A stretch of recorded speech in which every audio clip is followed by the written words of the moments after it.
Hi, and welcome to this week's episode of Live Up. I'm so excited to spend time today with my friend, the coach, Kapiolani Laronal.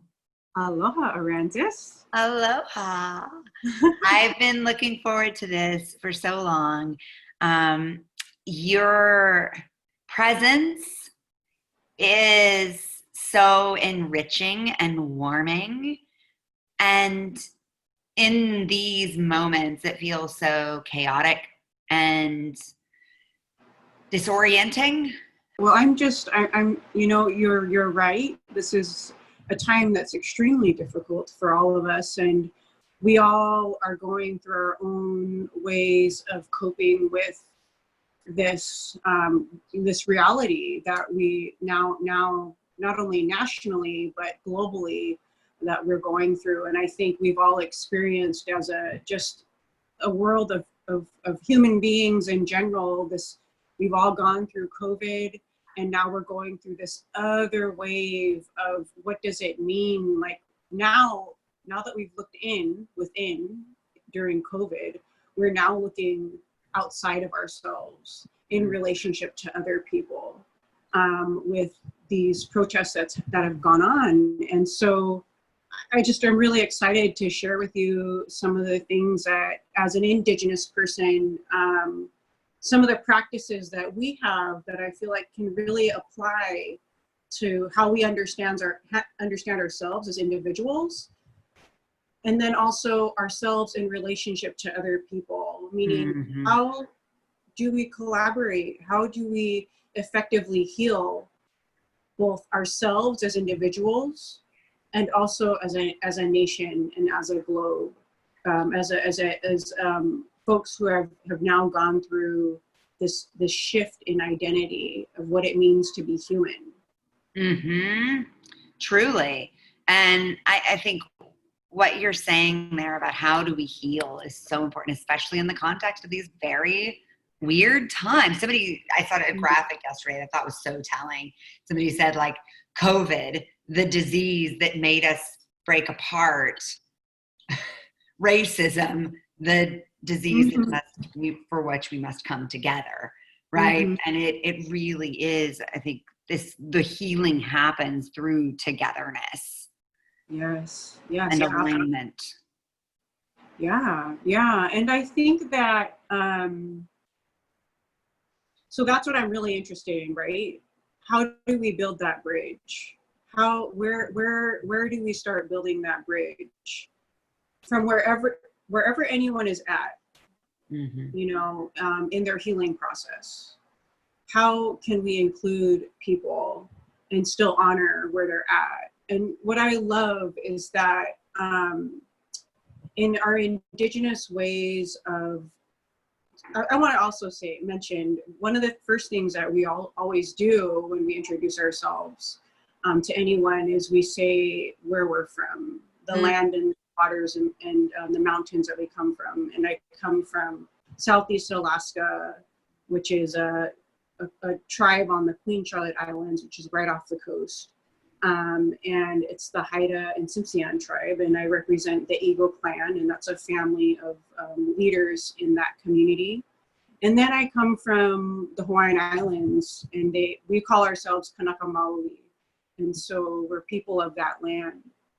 The reason why that's so important is because, and this is what I want to introduce, is that I can say that to somebody who I've just met and stepped in the room with, and we always meet in a circle, and you see each other face to face. And so you immediately, as people go around and say where they're from, we all have a home. We all have somewhere where we come from. But you immediately, it's very true, you draw relationships with that person and say, oh my gosh, like, I know that person. So we bring it down, this idea of healing comes down to that level of relationship, that you see that person eye to eye, not for who you perceive them to be or what they've been painted to be, but that they actually come from a deeper place, that they represent, you are the stopping point between everyone else that came before you and where you're at now. And they recognize everyone else. That's so beautiful. Right. It's like this human tie, right, that binds us all together. And if we can get to that realization, that basic fundamental truth, there really can't be hatred or division. That's part of the healing process. And what's so interesting is if you think about COVID, right? Let's take it back to, let's kind of take a step back and think about the introduction of a virus. And a lot of it had to do with, and I'll tie this back to why land is so important, and this is where I see the missing link in our conversations, is when you talk about COVID-19, it means that it's an indication that human beings have had even closer contact with animals and things that were able to then transfer a virus over to us. Uh-huh. The idea that what the virus kind of symbolizes, right, when we talk about our relationship to the land, we've been invasive with the land. We've been able to creep into these new spaces, take trees down, build dams. And because of that, our contact with animals has been so direct. And because of that, so a lot of the reason why COVID has come about was because of our close contact with these animals, all right? Uh-huh. Because we've stepped into these boundaries, not entering that space correctly and with honor, that it ultimately has had an impact on our climate and now has introduced a virus. Mm-hmm. So the reason why I bring that back around this idea of healing is because there's a way that we entered the land. There's a way that we entered these spaces, the way that we entered a room. And there's a process that we follow. And I think it's a useful way for us to think about, how do we begin that healing process? How do we see each other eye to eye? And I began to recognize around this when I stepped into a room with other Indigenous people who understood that that was the way we interacted. It was just like that. Like it's a flow.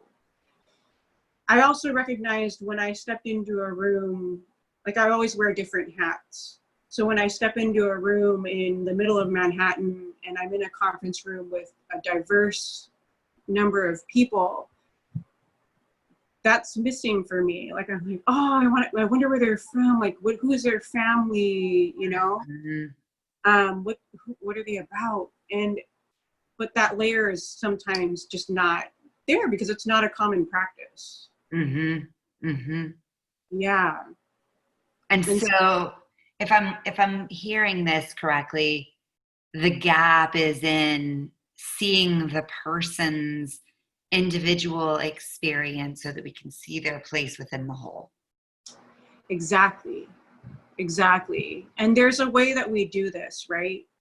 So I want to come back to this idea of a bridge, that anytime we enter a sacred space, so we start on one end of this bridge or this pathway, and we know and understand that on the other side, there's something there to meet us. And in a real life context, for Indigenous people, for Native people, we always stop at that gateway to make sure that whatever it is that's on the other side, that they're ready for us to come, and that they know and understand that we're here. And like in Hawaii, it's really sweet because the elders, when you walk through the neighborhood, they'll do this gentle, like, kind of call before they even get to the next door neighbor, because they say they want to go visit, but they're just passing by. They kind of do this sweet little call, and it's a low call, but makes the other person aware that, hey, that's so-and-so from across the street. Somebody's here. They're getting ready to come to my door. So there's a surprise. And I wish I could do it. I'm just doing like, it's like, boy. It's like, that's what it sounds like. It's like, boy. And it's a very elderly, like the old people do it. But it's because what it does is it gently reminds the other person, like, hey, by the way, I'm coming to your door. It's also a little bit of, hey, by the way, you're not alone. Exactly. Exactly. Yeah. Yeah. So there are these, I want to just kind of frame it so that you understand what this concept means, is that there's an intention. So the first thing is that when you're getting ready to enter a space, you have an intention. You know, you could either be going to your neighbor's house to pick up some sugar, or you could be actually entering onto another land and visiting a community of people. And so you're like, oh yeah, I have the meeting with the group, or we have a ceremony that we're gonna do. So I'm gonna come in with an intention. Just like how, and this applies to our individual kind of selves, right? If I have an intention, for example, to, like, I don't know, lose weight, I'm getting ready to meet that other me on the other side, but I have to come in with a strong intention. And so we say our prayers, we prepare ourselves, and sometimes this could be days ahead for standing at that gate before we even get to that gate. So we arrive, we're at the door, and then we see the other person on the other side. And what we do is we name where we're from, we name our lineage. So then that person is like, oh, okay, she's from that family. And so they begin to remember. But then what happens, this is really, really important. We have to stand and wait. And in real ceremonies, you have to really just wait. And when they're ready, they'll respond. And so you have to listen and observe. That's the third thing. Wow. And you wait. You wait until everybody's ready, until they're ready to receive. And they say where they're from. They say their family line and their intentions. And then what happens is when everything is right. And sometimes what will happen in spiritual, like in other instances where you're entering a sacred space and you're just by yourself, you have to pay attention to, you have to use your other senses. So when I'm walking into a forest and I know that I'm going to a sacred space, I have to still follow that process. I have to prepare my heart and my mind for entering the land and respect it as if it were a person. And then when the wind, you pay attention to different elements. So when everything falls silent, observe. You observe. Yeah. And then you move forward. And then that final step is expression and celebration, and you engage and you meet that person in the middle, or that group in the middle, and you celebrate. Because you've made a whole journey. Yes, an entire journey, and it takes time and patience. It really, I think we're so heart-centered. We're so heart-centered, and with everything that's going on with our earth also, right? And our level of respect that we give to the space that we actually live in, the land and the ocean, and like you begin to really think about, well, how does this apply to how I respect other people?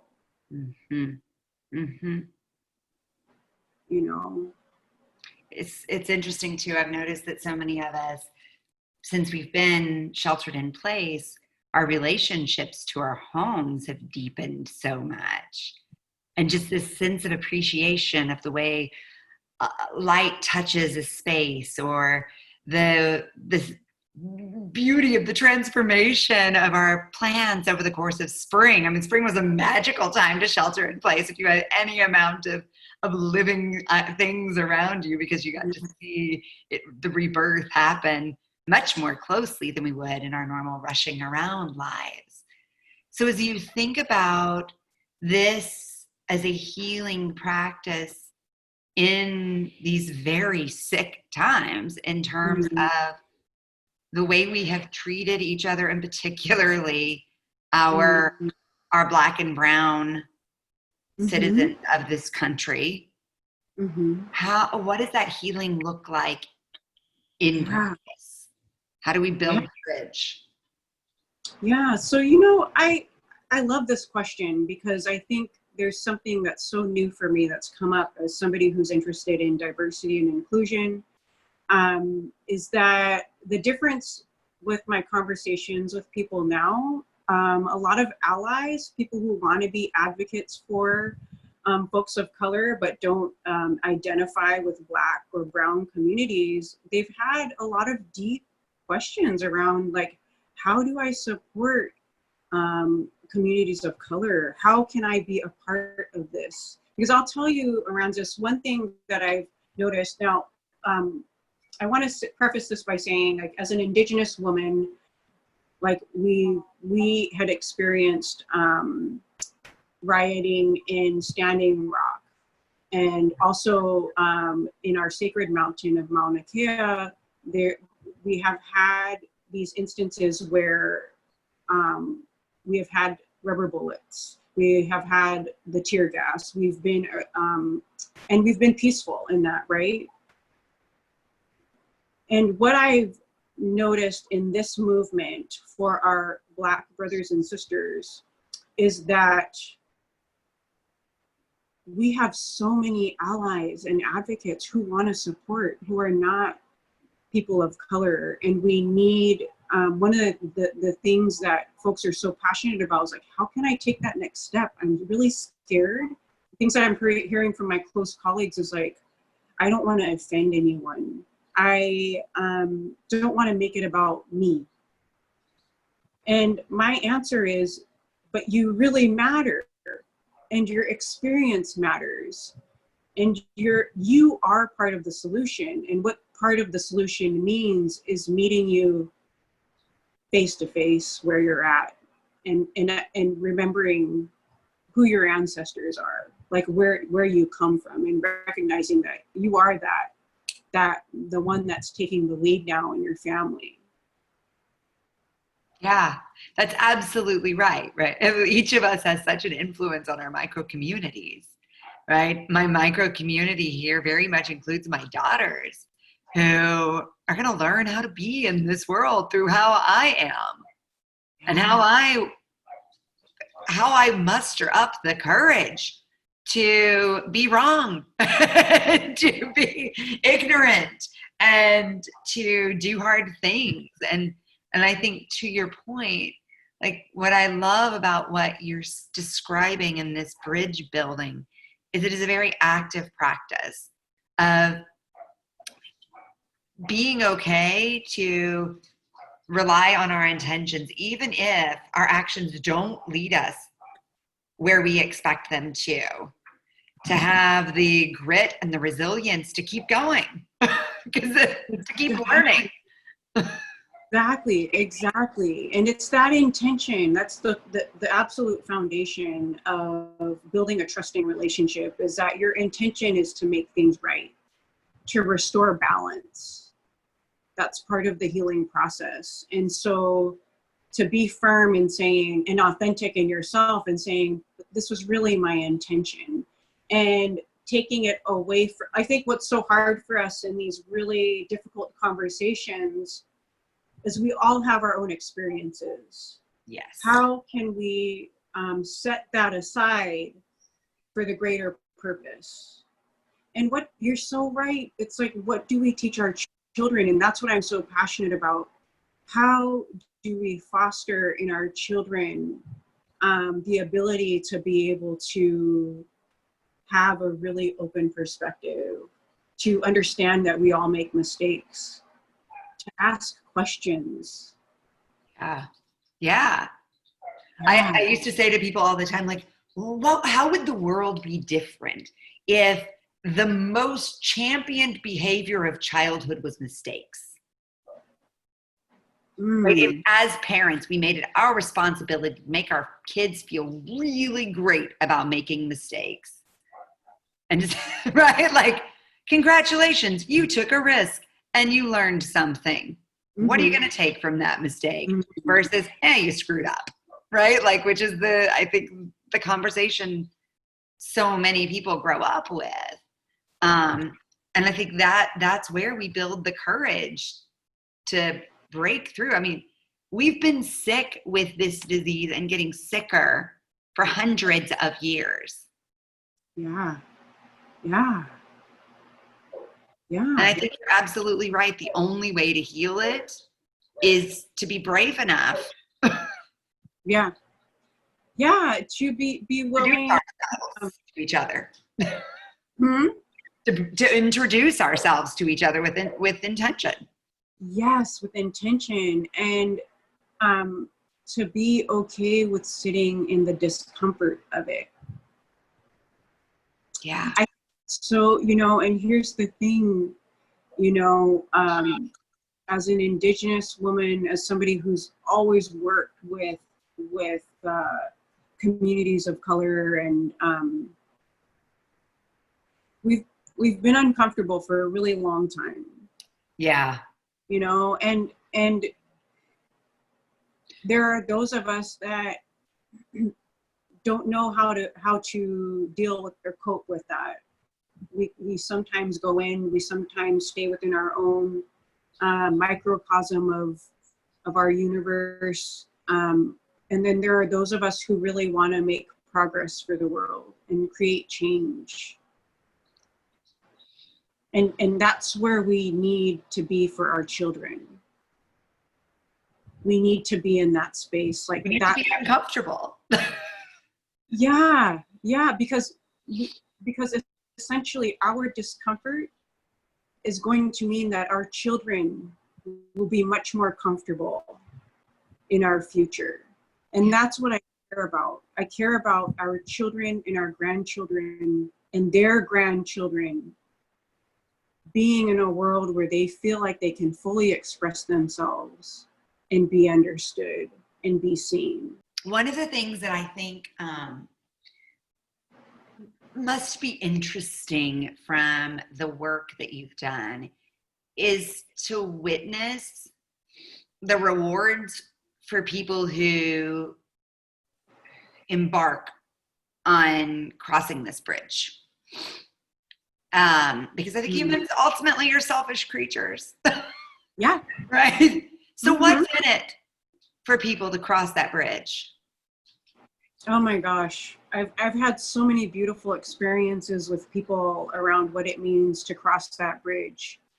And people get a lot more out of it than what is expected, which means this idea that we create relationships so intentionally means that we are in this relationship knowing that it's going to be long-term, that you can always come back to that person for support. So once you're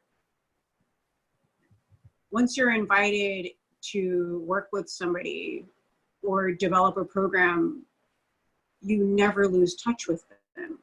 You always have them as a source of support. So we have a common saying in Hawaii, and even in different tribal communities or First Nations communities, there are similar sayings that are, you never say goodbye, you say ahui ho, which is, I am going until we meet again. It's always ahui ho. It's never goodbye forever. We are going to meet again. And that happens naturally when you develop that trusting relationship. You know that you can fall back on that person. So what that looks like is that it's a long-term relationship. So what a person gets out of it is not just a one-day training. It's now a lifelong partner in whatever it is that you want to do in your life or accomplish.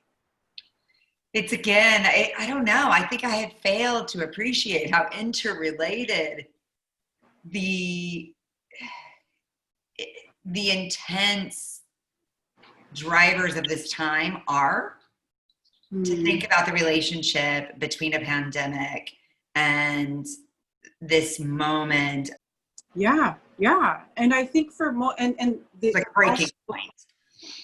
Yeah, and then what's magnified that, especially for Black and Brown people, what's magnified that is the accessibility to healthcare, to food, and to things like that. It's kind of like really it magnified kind of where things were at in terms of their disparities, right? Totally. At every now, yeah, and like now we have to. What it boils down to is just give me dignity, give me dignity, honor me, and understand that these aren't isolated incidents. It's actually many things. You know, we've got fast food restaurants that we live in food deserts. You know. Yep. However, I think for everyone that's sitting at the table, it's helping us really think deeply. You know, we've been kind of through this really deeply reflective, like isolated stage. And then now we're like, whoa, we're holding the mirror up and with the light on. And it's just like, okay, some people are scared and they want to run away. Some people get angry. Some people retreat and just cry. And then there are the forces that are like, come on, let's fix this. You know, let's look at ourselves and make this right. Yeah. And that's what I'm recognizing in all of my conversations with my friends and people who really want to be advocates but don't know how for diverse communities. I'm like, you're so important. You're such an important piece. And it's the listening and observation stage, that piece of it. It's like, okay, now that you see everything, how can you just observe and ask to be of service? And how can you receive what it is? Like, I like to say, when somebody tells you something, believe them. You have to believe them when you tell them about their experience. When somebody tells you about their experience, you should probably believe them. And then listen from there and ask, how can I be supportive? I think that's so important, is that sometimes we want to jump on things before we listen. Yeah. Well said. It's so clear in this that we all, it's again this idea of an ecosystem that you paint. We are all needed to cross the bridge, to create the change. It requires all of us. I can't thank you enough for the gift of your time, and the gift of your perspective.